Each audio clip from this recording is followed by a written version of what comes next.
पिछले वीडियो में हमने देखा था कि उमाइद्स जो कि एक खलीफा थे सीरिया के, उन्होंने सिंध तक कब्जा कर लिया था। उनके जो कमांडर कासिम थे, उन्होंने सिंध तक कब्जा करके अब भारत पर उनकी अगली नजर थी।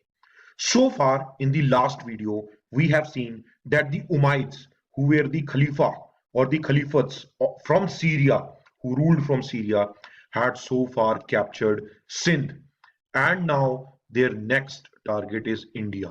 What is going to be the future of India now? अब भारत का भविष्य क्या होगा? We are going to see in this video. अब हम देखते हैं कि इन जो इस्लाम धर्म के प्रचारक की जिनकी हम बात कर रहे थे, we were looking at the people who were trying to expand their religion Islam. Will they be able to enter into India or not? Let's look into in this video. Hello everyone, welcome to UPSC Digital Library. This is part 2 of the video Early Medieval History. ये part 2 video है Early Medieval History का। आप सभी का स्वागत है Medieval Indian History के complete course में। This is about me. I am Abhijit Singh Arora. I am the founder of UPSC Digital Library and Breaking Iron Fitness. And it's written about me. You guys can have a look and then let's proceed. Now, in the last video, पिछले video में we have covered these 2 points. पिछले video में हमने brief history देख ली थी Rajput kingdoms की, and we also looked at the causes and results of the Arab conquest of Sindh. In the last video we saw कि कैसे सिंध पर कब्जा कर लिया जाता है अरब के द्वारा, द खलीफत्स के द्वारा, Umayyads, who ruled from Damascus, Syria. Now in this video we are going to learn and read about Mahmud of Ghazni. Very, very important from your examinations point of view also. We'll try to understand who is this individual Mahmud of Ghazni and what were his invasions. So this is what we are going to read in part 2. इस second part video में हम लोग Mahmood of Ghazni और उनके जो भी invasions थे, जो भी आक्रमण थे, उनके बारे में पढ़ेंगे। और जो अगला वीडियो आएगा जो कि पार्ट 3 होगा, उसमें हम लोग महमूद ऑफ गोरी और ये समझने की कोशिश करेंगे कि आखिर ऐसी क्या वजह थी कि हमारे राजपूत जिन्होंने पूरी कोशिश की मगर वो इनके द्वारा, इन मुगलों के द्वारा हमको बचा नहीं पाए। We'll try to look into that perspective as well. Now let us try to read about Mahmud of Ghazni. Mahmud of Ghazni के बारे में हम समझने की कोशिश करते हैं। अब ये बात है लगभग 9th century AD के अंत की। It's somewhere around the end of the 9th century AD.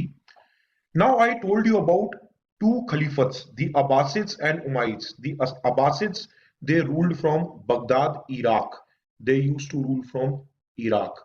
And if you guys remember, हमने Umayyads की बात की थी. We were talking about Umayyads, those who ruled from Syria and those who had captured up to Sindh. जो उमाइद्स थे उन्होंने सिंध तक capture कर लिया था। रही बात अब्बासिद की, तो 9th century AD के आते आते तक उनका लगभग डिक्लिनेशन या पतन होना शुरू हो जाता है। Now what is important over here is, इन अब्बासिद्स खलीफत के अंदर भी बहुत सारे छोटे छोटे गवर्नर्स होते थे। There were so many small governors who used to rule under the Abbasid Caliphate. One among them was Ghazni. This Ghazni was a region. This was a region Ghazni, जिसकी capital Ghazni थी.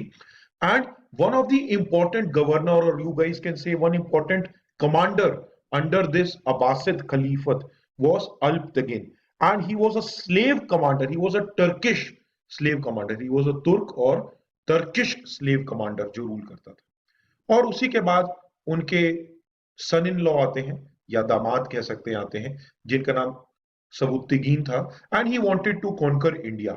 Remember guys, in the last video we had already discussed that the northwestern frontier of our country is completely demolished. North west का जो frontier था वो काफी हद तक, जो सिंध प्रोविंस थी वो तो कैप्चर हो ही चुकी थी। अब भारत में घुसना बहुत आसान हो चुका है। It is easy for this Turkish people to enter inside our country from the north western side. तो अगर मैं एक भारत का एक ये रफ मैप बनाने की यहाँ कोशिश करूं, तो I am talking about this region, यहां से वो भारत में घुस सकते हैं। And if I talk about Sabuktigin also, जो कि अल्प-तगीन के सन लॉ थे, he was able in capturing Peshawar from Jaipal. अब अगर आप लोग सोच रहे कि ये जयपाल राजा कौन थे, तो ये कश्मीर और मुल्तान वाला जो रीजन है उस पर ये रूल किया करते थे। ये हिंदू शाही रूलर कहलाते थे। So he ruled somewhere around from 964 century to around 1001 century. ये इनका एक रूल था जयपाल का, जब ये रूल करते थे। तो आप समझिए कि किस तरह से अब्बासिद खलीफा डिक्लाइन होने लगता है। उसी में से एक इंडिपेंडेंट जो गजनी का एक एम्पायर था, उसमें से एक अल्पतगिन अपने आप को एमर्ज करते हैं, अपने आप को इंडिपेंडेंट घोषित कर देते हैं। ही emerges out independent, and then his son-in-law, he wanted to conquer India, and he was successful in capturing Peshawar from Jaipal. But he was not very much successful. उसके बाद सबुद्दीन के बेटे आते हैं। His son came whose name was Mahmud. And why we say Mahmud of Ghazni? Because they once used to rule from their capital Ghazni, and that is why we say Mahmud of Ghazni. फिर आते हैं गजनी, जिन्होंने कोहराम मचा दिया हमारे देश में। It was disaster that he came inside our country, and it is said that he made about 17 raids into India। 17 बार आक्रमण करते हैं महमूद हमारे देश में। और जैसा कि मैं आप लोगों को पहले भी बता चुका हूं, as I have already told you guys in the past also, that the Hindu rulers, the Hindu states, the different provinces, they used to fight among one each other। ये एक दूसरे से लड़ते रहते थे। एक दूसरे से लड़ने के कारण ये कमजोर पड़ गए थे। और जो मैंने आप लोगों को बताया, पंजाब से काबुल, ये जो फ्रंटियर पर जो हिंदू शाही जो रूलर्स थे, जिसमें से एक नाम मैंने जयपाल का लिया था, तो उनसे भी लड़ाई होती है। कई और भी किंगडम्स थे जो नॉर्थ इंडिया में हिंदू शाही के अलावा भी एग्जिस्ट करते थे। जैसे गुजरात में भी एक छोटी किंगडम थी, कनौज में भी थी, कश्मीर में भी, नेपाल में भी, मालवा में भी, बुंदेलखंड में भी। अलग अलग रीजन्स में अलग अलग किंग्स अपने अपने किंगडम को चला रहे थे।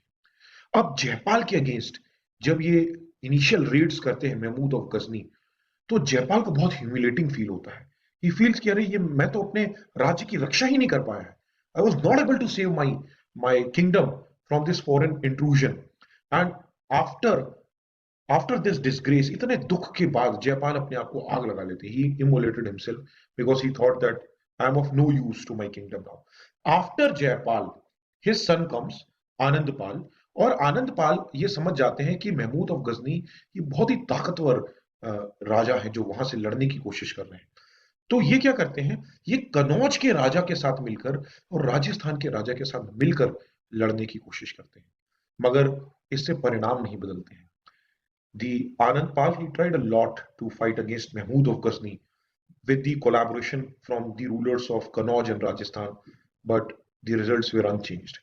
He was defeated in the Battle of Wahind, and the Hindu Shahi capital near Peshawar, ये जो जगह है वाहिंद, ये पेशावर के पास की जगह है। So in around 1008 AD, this battle was fought, and Anandpal also lost. और इस हार के साथ क्या होता है कि पूरा का पूरा जो पंजाब का रीजन है, almost the entire Punjab region comes under the direct control of Mahmud of Ghazni.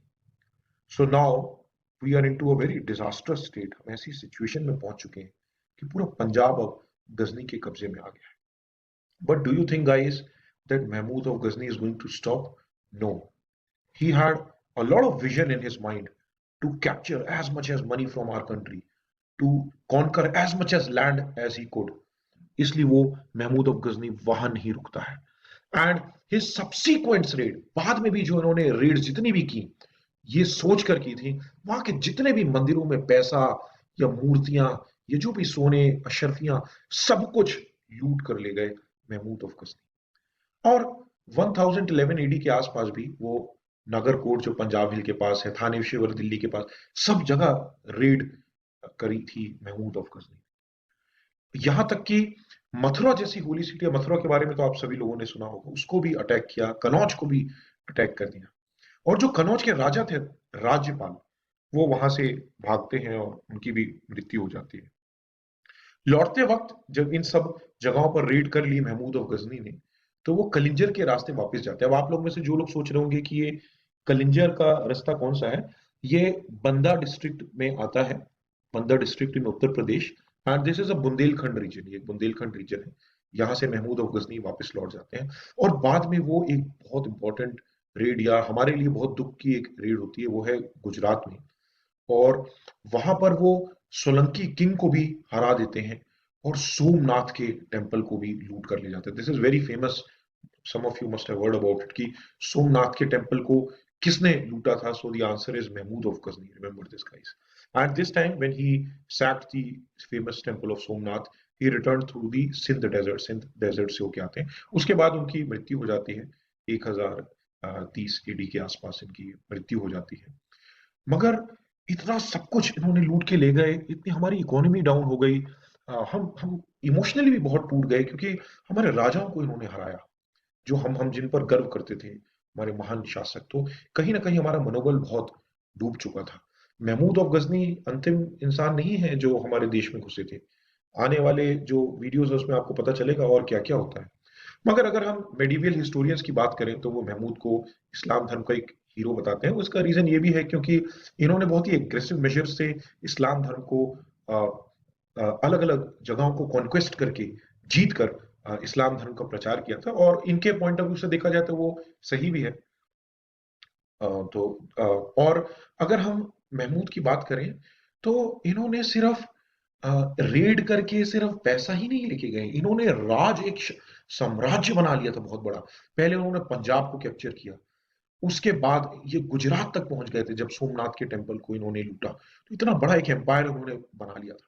अब ये जो गजनविद लिखा हुआ है, ये गजनी के ही एम्पायर जो एरिया है उसको गजनविद एम्पायर बोलती है। उसमें पर्शिया भी आने लगा था, ट्रांस ऑक्सियाना भी आने लगा था। अब आप लोग सोच रहे होंगे ये ट्रांस ऑक्सियाना कौन सी जगह है? तो ये basically central lower central Asia का एक पार्ट है, जिसमें अपना उज्बेकिस्तान, तजिकिस्तान, कजाकिस्तान, कायरिकिस्तान के कुछ रीजन्स आते हैं। आप सेंट्रल एशिया का मैप देखेंगे तो उसमें आपको ये दिख जाएगा। अफगानिस्तान का हिस्सा ऑब्वियसली, क्योंकि सिंध एरिया तो वैसे ही कैप्चर्ड था, पंजाब भी कैप्चर्ड था, ऊपर हम बात कर ही चुके हैं। ये इतने रेस्टलेस थे कि ये नहीं, मैं रुकना नहीं चाहता, मुझे और कैप्चर करना है। तो इनकी लीडरशिप की वजह से इतना सब कुछ अचीव हुआ। ऑब्वियस सी बात है कि ये बहुत ही इनमें लीडरशिप तो थी, वरना इतने बड़े बड़े हमारे देश के जो महान राजा थे उनको हरा पाना आसान काम नहीं था। तो और इसके बाद जब महमूद ऑफ गजनी के बाद गोरी भी आएंगे, तब आपको पता चलेगा कि जो एक आखिरी उम्मीद थी हमारे राजपूत राजाओं से, वो कैसे टूट जाती है। वो हम अगले वीडियो में देखेंगे। इसका ये मतलब नहीं है कि ये सिर्फ लड़ाई झगड़े करते थे या लूटपाट करते थे। उन्होंने आर्ट एंड कल्चर, लिटरेचर को भी काफी पेट्रोनाइज किया। जो फिरदौसी थे वो उनके कोर्ट में एक कवि हुआ करते थे, और शाहनामा उन्होंने एक रचना लिखी थी, ही स्टेड ओवर देयर। और अलबरूनी भी महमूद के कोर्ट में रह चुके हैं। एक बहुत ही फेमस किताब, किताब हिंद उन्होंने लिखी थी, जिसमें उन्होंने भारत का जिक्र किया और भारत के बारे में उन्होंने काफी कुछ बताया है। और जहां तक बात पंजाब, मुल्तान, ये तो पूरा का पूरा यहाँ की पॉलिटिकल सिचुएशन ही बदल चुकी है। The entire political situation has changed in the Punjab Multan region because the Ghazni captured it, and now it because he captured inside till Gangetic Valley, till Gujarat. Now it made the way very, very easy for future Turks and Afghan rulers to come inside India at any time. इन्होंने ऐसा capture किया, ऐसी तबाही मचा दी हमारे देश में, कि जो भविष्य में अगर कोई भी तुर्की का कोई राजा या अफगान का कोई राजा हमारे देश में आक्रमण करना चाहे, चीजें बहुत आसान हो चुकी हैं। इतनी बार रेड की गई है हमारे ऊपर, इतना सारा हमारा जो जो भी रिसोर्सेज थे, पैसे, लोगों को जान हानि, इतना कुछ हमारा चला गया है कि हम बहुत, हमारी रीढ़ की हड्डी टूट चुकी है। इकोनॉमिक रिसोर्सेज एग्जॉस्ट हो चुके हैं, लोग थक चुके हैं। Now there is a very big question mark on the political future of India. हमारा देश कैसे चलेगा? हमारे राजा तो सब हार चुके हैं, अब क्या होगा? जो हिंदू शाही किंगडम थे, जो नॉर्थ वेस्ट पर हु वर प्रोटेक्टिंग और guarding our country against the foreign invasions, they were also broken because Mahmud destroyed it and now we were defenceless. अब क्या होगा? ये तो बहुत ही दुखद बात है। अब आने वाले समय में, इस समय की मैं बात कर रहा हूँ कि अब आने वाले समय में कैसे हम अपने देश को इन फॉरेन इंट्रूजन से बचाएंगे। अगर आप इतिहास को पढ़ें, ये एक फिल्म की तरह ही है दोस्तों, जिसमें आपको पता चलेगा हम कितनी बार हारे हैं, कितनी बार हम दुखी हुए हैं, लेकिन बाद में जाकर 1947 में हम कैसे जीतते हैं और 1950 में हमारा कैसे रिपब्लिक बनता है। सो ये जो इतिहास है, इसको आप बाद तक पढ़िए। It's a very beautiful journey which we can read together, study together, listen together. और पंजाब अफगानिस्तान जब गजनी के किंगडम में आ गया था, so when the Punjab and Afghanistan came into the Ghazni kingdom, so it was very easy for the future Muslim conquest of India, as we already discussed now. So don't worry guys, need not to be demotivated that Mahmud of Ghazni has uh, plundered our rich temples or taken a lot of things from our country. In the next video, we'll see how Mahmud of Ghori, what is his plan for our country. उसके बाद क्या होगा, और Mahmood of गोरी के बाद हम समझेंगे कि हमारे राजपूत क्यों फेल हुए, and then will eventually move towards the slave dynasty. हम स्लेव डायनेस्टी क्यों बोलते हैं, इन सब चीजों के बारे में हम बात करेंगे. So it's a very interesting journey. Medieval history is very interesting. So keep watching till the end, and it's a humble request, if you guys are not connected to me on Instagram, on Abhijit Singh Arora, or on Facebook or Telegram page, UPSC Digital Library, this is a Telegram channel also. इसमें आप connect हो सकते हैं. Please do subscribe us. और आप WhatsApp, Facebook, Instagram जो भी चलाते हैं मुझसे कनेक्ट करें, और अपनी स्टोरीज पोस्ट के थ्रू यूपीएससी डिजिटल लाइब्रेरी को आप जितना शेयर कर सकते हैं, as much as you guys you can share UPSC Digital Library. Please do so. It will be of immense help. Together we can bring out a change in our country. And I will make a video. I was about to make a video, I didn't get time, in which I will tell you guys that how I declined an offer for a partnership program in one of the biggest educational platform, because मुझे पैसे लेकर नहीं पढ़ाना है. मैं अपने income का source कहीं और से मैनेज कर लूंगा. But I will not let money come into the way of education and fitness field.